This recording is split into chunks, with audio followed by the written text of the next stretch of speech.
Subscribe कीजिए सेवा परमात्मा के चैनल को और घंटे का बटन भी दबाएं जिससे कि आप मालिक की वीडियो देख पाए सबसे पहले। सत साहिब। आप सुन रहे हैं जगत गुरु तत्वदर्शी संत रामपाल जी महाराज द्वारा लिखित पुस्तक जीने की राह।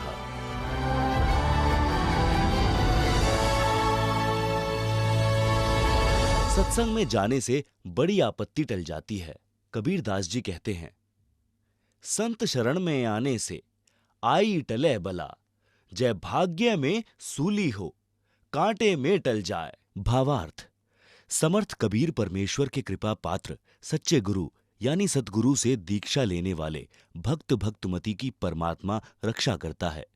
यदि पूर्व जन्म के पाप के कारण साधक को मौत की सजा सूली यंत्र के द्वारा मिलनी भाग्य में लिखी हो, जो अत्यधिक पीड़ादायक होती है, तो परमात्मा उस साधक के उस मृत्यु दंड को समाप्त करके कुछ छोटा मोटा दंड जैसे पैर में कांटा लगना देकर टाल देता है। भयंकर दंड को नाम मात्र के दंड में बदल देता है, जो बहुत बड़ी बला यानी परेशानी थी। एक गांव में संत का आश्रम था, जो गांव से लगभग 2 किलोमीटर दूर बना था। उस गांव के कई परिवार संत जी के शिष्य थे। संत जी वर्ष में केवल 2 बार उस आश्रम में आते थे। उसके साथ कुछ स्थायी शिष्य भी आते थे। वह संत अपनी मंडली के साथ प्रत्येक बार 2 महीने उस आश्रम में रहता, फिर अन्य आश्रमों में जाता था। संत जी अपने कार्यक्रम के अनुसार 2 महीने के लिए आया हुआ था। उस गांव के भक्तों ने भोजन की व्यवस्था अपने अपने घरों से कर रखी थी। एक परिवार एक दिन का भोजन आश्रम वालों को घर बनाकर लाकर खिलाता था। प्रत्येक भक्त की इच्छा रहती थी कि अपने गुरुजी को उत्तम भोजन, खीर व सब्जी रोटी खिलाए। एक परिवार का भोजन का दिन था। उस दिन दूध खराब हो गया। उस माई का नाम कस्तूरी था। उसी के पड़ोस में एक परिवार था जिसमें केवल 2 माँ बेटा थे। कारण यह था कि उस बहन रामो के पति की मृत्यु उस समय हो गई जब लड़का 2 वर्ष का था। उस बहन ने एक घटना देखी थी कि उसके परिवार में दूसरे दादसरे की संतान में एक बहू विधवा हो गई थी। एक पुत्र 3 वर्ष का था। उसने अपने देवर से शादी कर ली। देवर भी शादीशुदा यानी मैरिड था। देवर से भी उसको एक पुत्र प्राप्त हो गया। देवर देवरानी उससे मजदूर के समान बर्ताव करते थे। रूखा सूखा झूठा टुकड़ा पहले बेटे तथा माता को देते थे, जिस कारण से लड़के ने बड़ा होने पर आत्महत्या करनी पड़ी। वह भी पागल होकर कहीं चली गई। सब देवर जेठ बुरे नहीं होते। इस घटना को याद करके उस रामो बहन ने जेठ देवर से विवाह नहीं किया, लत्ता नहीं ओढ़ा, अपने बेटे कर्मपाल को पाला पोसा, मेहनत मजदूरी की। कुछ जमीन भी थी, उसी में मेहनत करके गाय भैंस को पालती थी। अपने बेटे को अच्छा घी दूध पिलाती खिलाती थी। विचार करती थी कि बेटा शीघ्र जवान हो जाएगा, इसका विवाह करूंगी, यह अपने कार्य को संभाल लेगा, मैं सुख का जीवन जीऊंगी।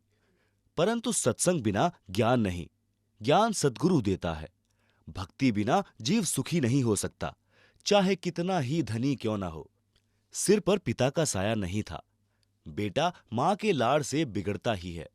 मां का स्वभाव अपनी संतान को सर्व संभव सुख देना होता है। कहावत है कि रांड यानी विधवा का बेटा तथा रंडवे यानी विधुर की बेटी बिगड़ती यानी आवारा होती ही है। कारण पिता कार्यवश बेटी की गतिविधि पर ध्यान नहीं रख पाता। मां बेटे की गतिविधि पर ध्यान नहीं दे पाती। बेटी को तो अपने साथ रखती है, जिस कारण से कर्मपाल नशा करने लगा।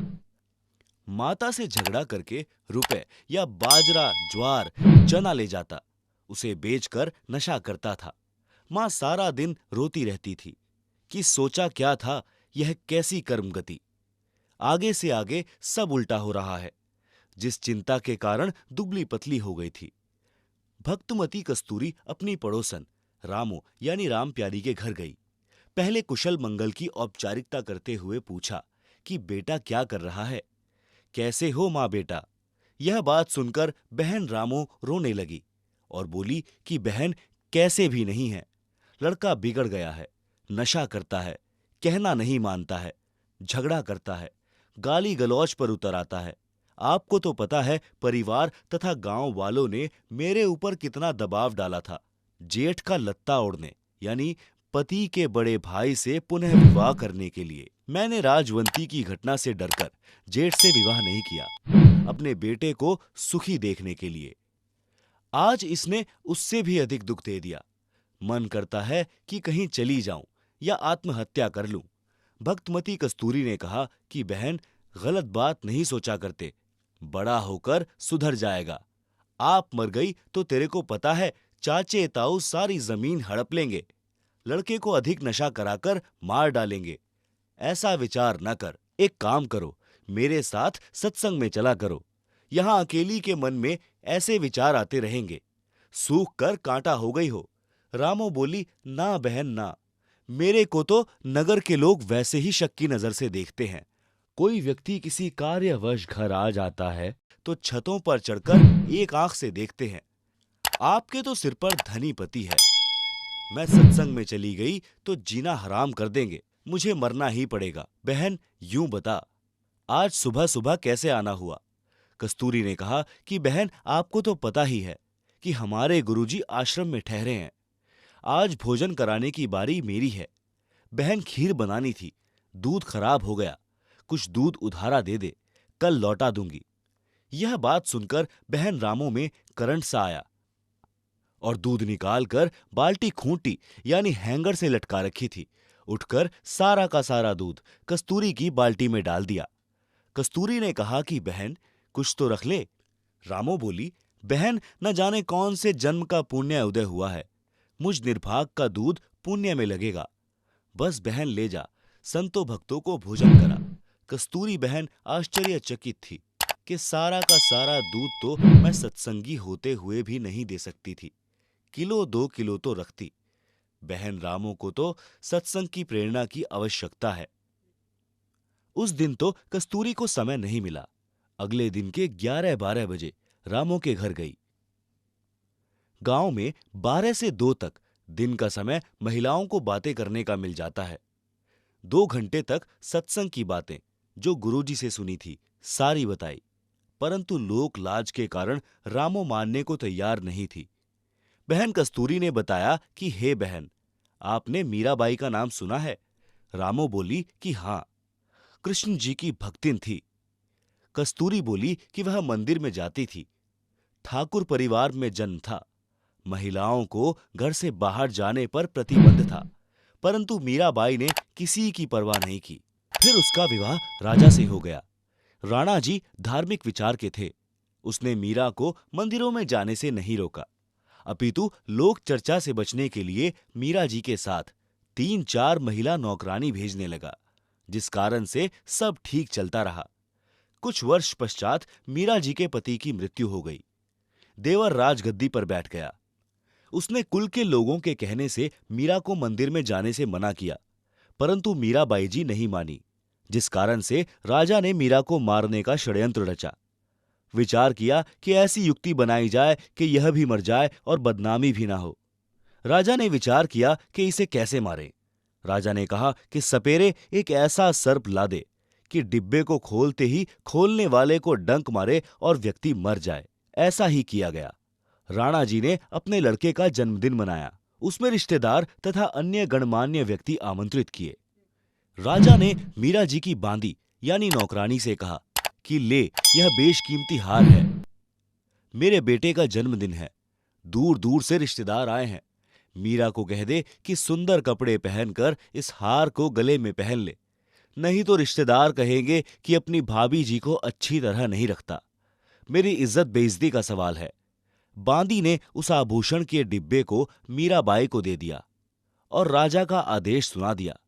उस आभूषण के डिब्बे में विशैला काले सफेद रंग का सर्प था। मीरा ने बांदी के सामने ही उस डिब्बे को खोला।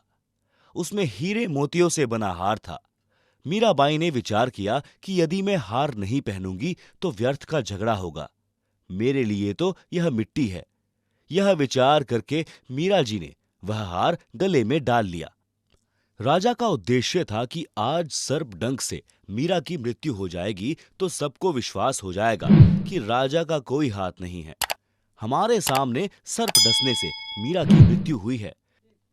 कुछ समय उपरांत राजा मंत्रियों सहित तथा कुछ रिश्तेदारों सहित मीरा के महल में गया तो मीराबाई जी के गले में सुंदर महंगा हार देखकर राणा बौखला गया और बोला, बच्चलन, यह हार किस यार से लाई है?